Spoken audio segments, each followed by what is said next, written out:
It is that time of year, Hogwarts students. It's time to write our owls.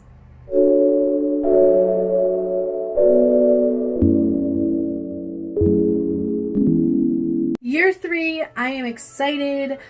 I am going to be less ambitious this year because last year, you may or may not recall, I went and became an alchemist, which was batshit crazy. It was nuts. And I'm not doing that to myself again because I don't need that kind of extra stress in my life. Before you say it, this is a fun readathon. I know that. But I also don't know that. And I'm very competitive. So let's get to it. This year, I am going through with becoming a Hogwarts potions professor. That is my goal. It's still challenging, but hopefully I can still obtain it. Because I've been struggling a little bit with reading. So, let's get to the prompts. I will link G, is the creator of this readathon. I will link her below for you guys. Check out her playlist. Check out her videos. She has done an extreme amount of work, so I'm not even going to bother explaining it because she does such a good job, and her videos are amazing. These are not the order in the career catalog. This is the order that made the most sense for me in my journal, my bullet journal. So we're going to start with prompt 1, Defense Against the Dark Arts. And that is a book set at sea or on the coast. Now, that was more difficult than I thought it was going to be. It was hard. I went through my TBR. I'm like, there's not a lot. And I think the problem I have with some of these prompts is like, especially for me, I like to go in blind. I don't know where this is set because I don't want to read the synopsis. But I do know this is set at the coast on Chesil Beach by Ian McEwan. And this takes place on a honeymoon, a newlywed's honeymoon. Follows the couple. And I'm not really sure 100% what it's about. I know it's a movie with Saoirse Ronan. I can't say that today. This is like my 10th time saying it. Saoirse Ronan. There we go. But I haven't seen that and I haven't read this. And it's on my TBR, so let's get it going. But it does take place on a coastal town. So I'm counting it. Next is finish a prompt for the subject you want to teach, which I chose potions again because I just feel like potions would be so interesting.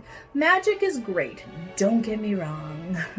I'm all for it, but it also kind of like how potions is more grounded and more tangible. It's just extra challenging for me. So yes, I'm doing potions. So the prompt for potions is a book under 150 pages. So for that, I chose The Ballad of Black Tom by Victor Laval.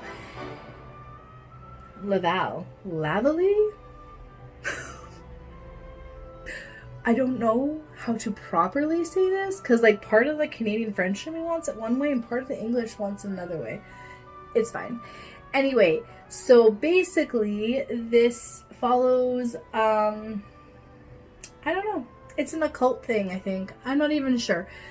But it's on my TBR and it is 149 pages. I got this in the bag.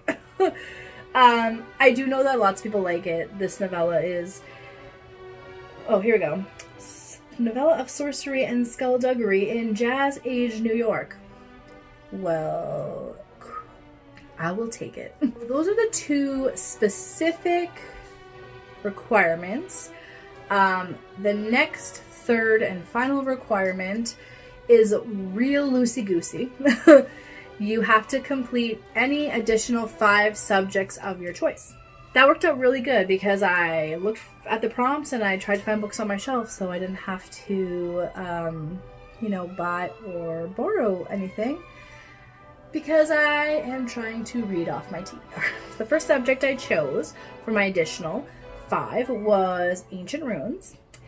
And for that one, the prompt is to read a book with a heart on the cover or in the title, which was another one that was real difficult for me.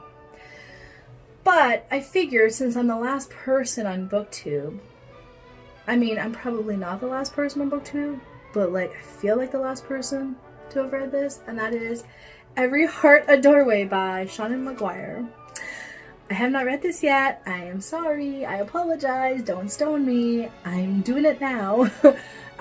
So obviously this has the word heart in it, and this is about my understanding. This series is about kids, and these kids have gone through portals to other worlds, kind of like a Narnia situation, and then it follows them when they come back.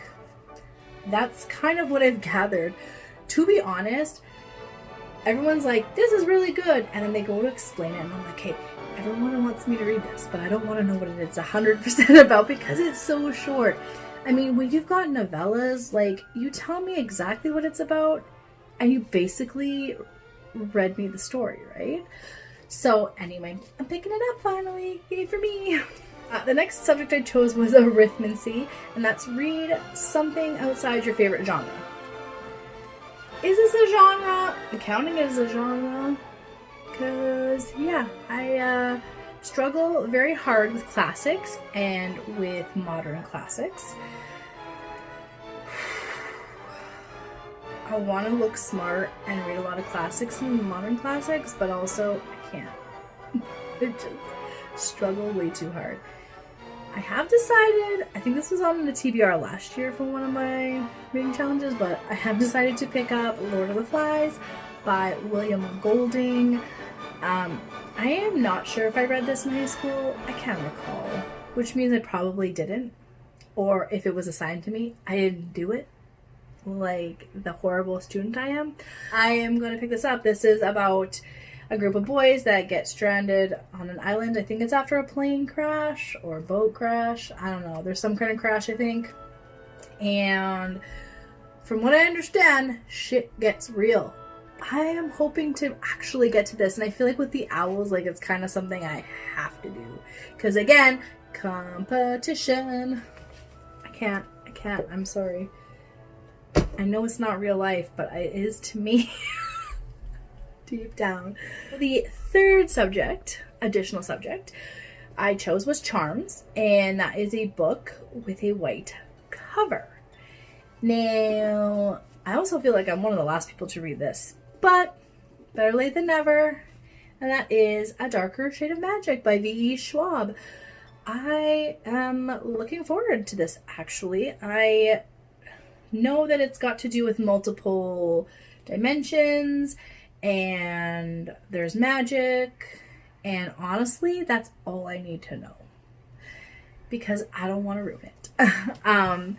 But it is high praise out there, and so I'm looking forward to it. I do have the series I got on Book Outlet, like I think it was last year, for real cheap.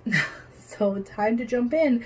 And again, I don't have a lot of books with white covers, so yeah. Plus, this is also part of my Swords and Stars challenge, so I'm gonna kill two birds with one stone. Why not? Next, I chose A History of Magic, and that is a book featuring witches and wizards. This is probably gonna be the most out there, maybe, I'm thinking. But I want to keep going, and I can't keep going unless I put this on my TBR, so I'm counting it. That is A Clockwork Angel by Cassandra Clare.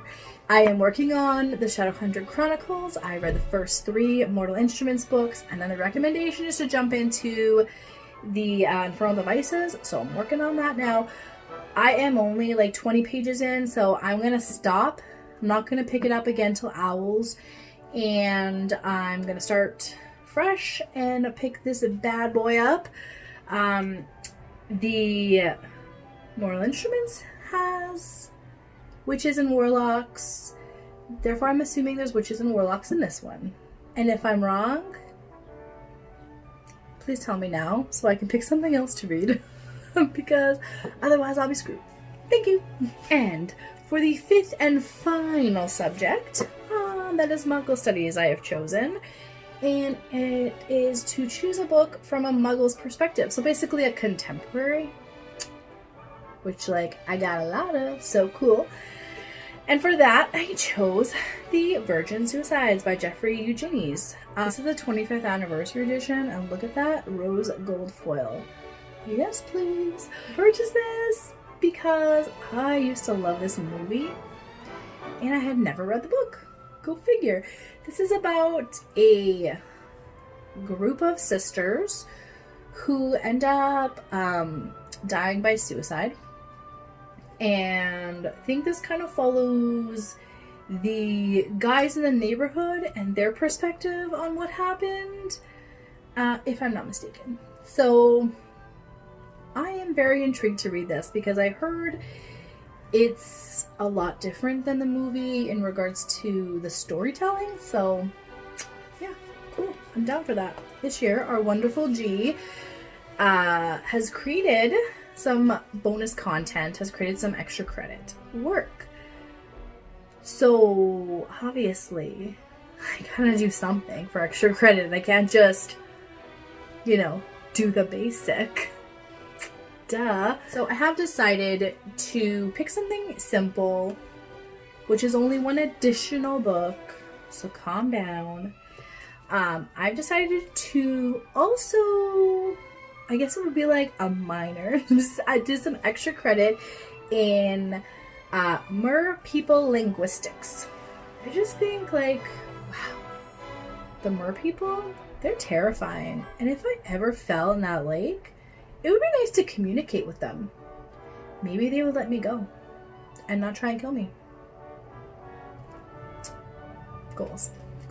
In order to complete Mer People Linguistics, I need to read a book that starts with an M. So for that, I chose The Mist by Stephen King. And this is about a mist, then the mist has monsters in it. Is that correct? I think so. That's the movie anyway. But I haven't read the book. Or is it? It's a novella, right? Technically? Yeah, it's a novella published in Skeleton Crew. My husband had a copy. I have the copy of Skeleton Crew, but my husband had The Mist separately. So I was like, oh, that's much more convenient for me. So yeah, I'm going to try and plow through that. But that is like my bottom rung priority. I am not going to pick that up until I've read all the other books on my list, because I don't technically need that to become a professor. Although, technically, I could use herbology as one of my additional subjects, so I don't know. I always have these grandeur plans, and I don't follow through with it. I never follow through with it. I don't even know why I make TBRs, to be honest, but here I am. I'm really gonna try my hardest to stay with this TBR because I need to get these books off of my TBR. Yeah, that is it. That is all. If you are participating in the Owls, let me know, and then I can come check out your TBR, because there is nothing better for a TBR than to see what other people are reading so that you can switch your own TBR. Story of my life. I will catch all of you in the next chapter. Good luck with your owls, fellow Hogwarts students.